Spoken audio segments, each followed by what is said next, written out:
un amuseur, peut-être quelqu'un qui aime particulièrement fort la vie, donc une passion pour la créativité. On va dire que c'est-à-dire qu'il y a un acquis justement avec des dizaines d'années de travail avec le bronze, avec la passion du verre, du cristal, du tissu pour les grands couturiers. Et toute cette quintessence aujourd'hui se traduit sur avec une peinture, la représentation d'une peinture semblant très naïve, mais en fait s'adressant beaucoup plus aux grandes personnes. Les recherches que l'on faisait à l'atelier, on a souvent anticipé et dépassé le quotidien ou l'habituel, l'usuel on va dire. Et on a joué aux apprentis sorciers, mettant au point des technologies et des techniques pour quelques grands de ce monde, notamment pour Olivier Lapidus, qui n'existaient pas. Donc on a déposé un certain nombre de brevets sur des technologies grand public qui a priori n'existaient pas. Le client est devenu une muse, me laissant une opportunité très grande de faire en fait ce que je souhaitais, ce que je voulais. Je leur proposais en rapport d'une idée de base une évolution qui me paraissait très intéressante au niveau technologique et très osée au niveau graphisme. En fait, je crois qu'on est comme ça et qu'on n'a pas le choix. Donc on est intéressé par tout ce qui nous entoure nous parle, nous obsède, je dirais, nous passionne, nous parle. Et en fait, on a envie de dialoguer avec, de la transformer et donner une naissance complètement nouvelle à cette matière qui peut paraître brute, mais qui est particulièrement intéressante, que ce soit le bronze, le cristal, l'or, l'argent, les matières en fusion. Donc la transmutation de toutes ces matières pour en faire un objet d'art qui vous parle d'une façon très forte, c'est extraordinaire, c'est donner une forme de vie. Oui, parce que on cherche dans la vie chacun à s'améliorer, la nature améliore tout ce qu'il y a sur cette terre, dans notre univers. Donc, avec le regard que j'ai pu prendre, le recul que j'ai pu prendre sur la façon dont se comporte l'être, les matières, ses envies, ses besoins, jouer dans cette comédie humaine qui par moments est véritablement une comédie inhumaine, ce challenge était devant moi de m'amuser avec beaucoup d'humour à transmuter plus loin que ce que l'on fait habituellement. C'est un véritable pari, un véritable jeu, un langage, un humour.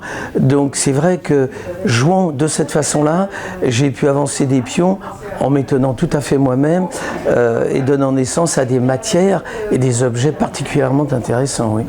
J'ai fait pas mal d'études scientifiques et je vais notamment nommer le professeur Jean-Émile Charon, qui est un éminent personnage et qui a parlé le premier, qui a essayé de faire admettre à la communauté scientifique l'esprit contenu dans la matière. Et il l'a scientifiquement prouvé.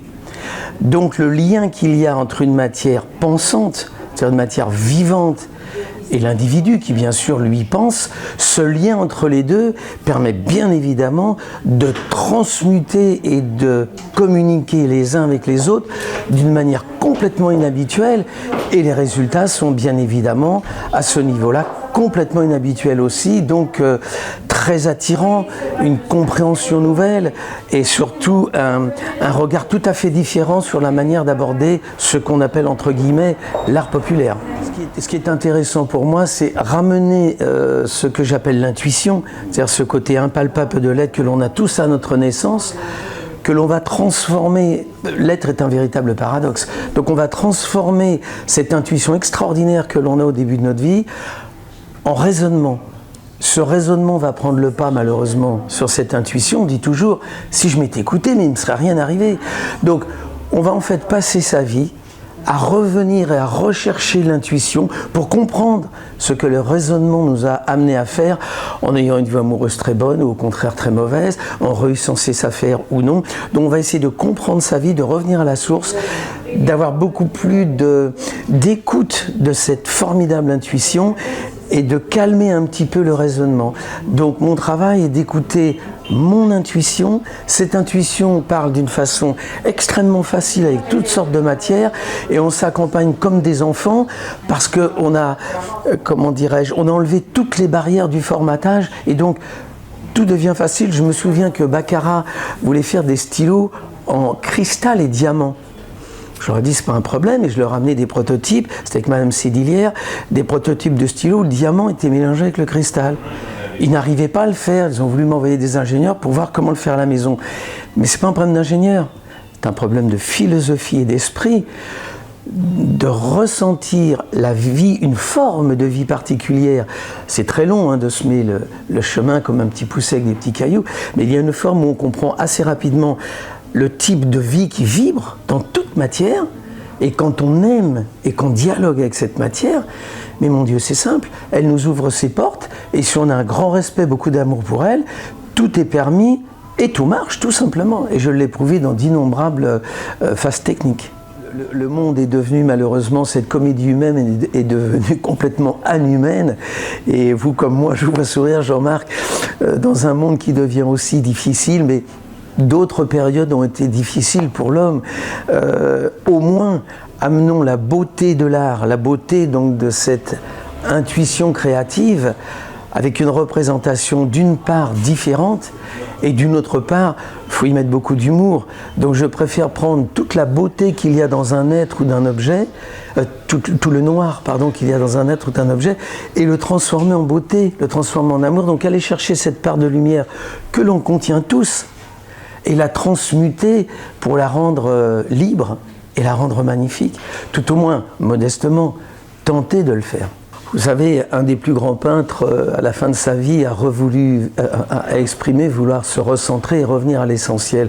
Je crois que quand on a passé 50 ans à créer, quand on a passé une vie à créer dans des domaines aussi divers, voyager, rencontrer, parler, aborder des quantités de sujets, on s'aperçoit que l'essentiel tient peu de choses. On n'a pas besoin d'énormément de choses en fait pour exister. Tout le monde se complique énormément la vie. Donc les Enfants Lumière, le Festival des Enfants Lumière, c'est la représentation de toute personne. On contient tous un enfant lumière. On ne quitte jamais l'enfance. Donc c'est la mise en avant de la lumière, de la beauté que l'on contient, de tous ses rêves, de toutes ses passions, de tout ce qu'on a souhaité, mais qu'on n'a pas pu réaliser. Et je mets en image, avec un travail sur les volumes de couleurs primaires jaune, rouge, bleu, donc un monde, un champ vibratoire particulier, un volume, une émanation donc vibratoire et fréquentielle qui vient nourrir l'œil, qui le transmet au cerveau et qui bien évidemment va créer un stimulus au cerveau qui va donner une réflexion, qui va donner une émotion, qui va faire réfléchir. Donc c'est vraiment synthétiser cet énorme parcours d'esprit, de matière, de recherche dans différents domaines en un langage codé, un langage, je dirais pas mystique, mais un langage philosophique où chaque être se retrouve à l'intérieur de chaque tableau qui est une histoire en fait personnelle, non pas la mienne, mais c'est l'histoire, c'est notre histoire, c'est l'histoire des hommes. Donc c'est une histoire sans fin, mais avec beaucoup d'émotions, très touchante et beaucoup de respect de tous ceux qui nous entourent. Bien sûr, c'est la piste d'envol pour de nouvelles aventures. Mon épouse Isabelle, qui est également artiste et qui travaille dans tous les domaines que l'on pratique, prépare un livre avec moi. Nous préparons la musique pour aller avec le Festival des Enfants Lumière, puisque nous avons un studio, nous écrivons des bouquins. Donc c'est un concept en quelque sorte. C'est un concept extrêmement simple pour être un écoutant, aller vers les autres, faire ressurgir la partie de lumière qu'il y a dans tout être, quoi qu'il ait fait, la mettre en musique, la mettre en valeur. Et en fait, ce grand mot, en fait, c'est le partage.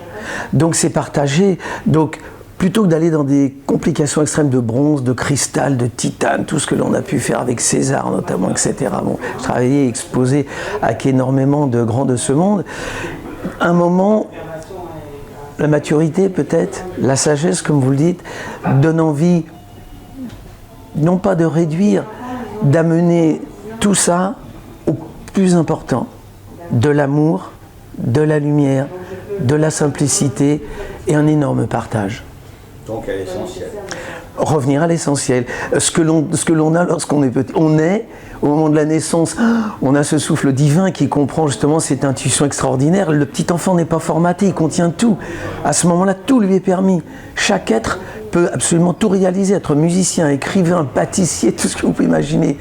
Le formatage considérable de l'existence va le réduire pour lui apporter un tout petit bout, un tout petit possible de lui-même par l'intuition, mais c'est ce raisonnement qui va couvrir en fait la totalité de sa vie, qui va prendre des décisions à sa place, qui va vouloir tout diriger. Donc aujourd'hui, c'est une image de douceur, de beauté, pour communiquer et faire ressurgir une étincelle en chacun en se disant, comme vous le connaissez, un grand feuilleton, mais bon Dieu, mais c'est bien sûr. Et on se dit, c'est si simple finalement. Merci Michel Bordage et bon voyage. Et merci Jean-Marc pour l'écoutant que vous êtes, et je sais que vous avez particulièrement regardé un certain nombre de documents qui vous ont permis de poser des questions pertinentes. Vraiment merci Jean-Marc. Merci.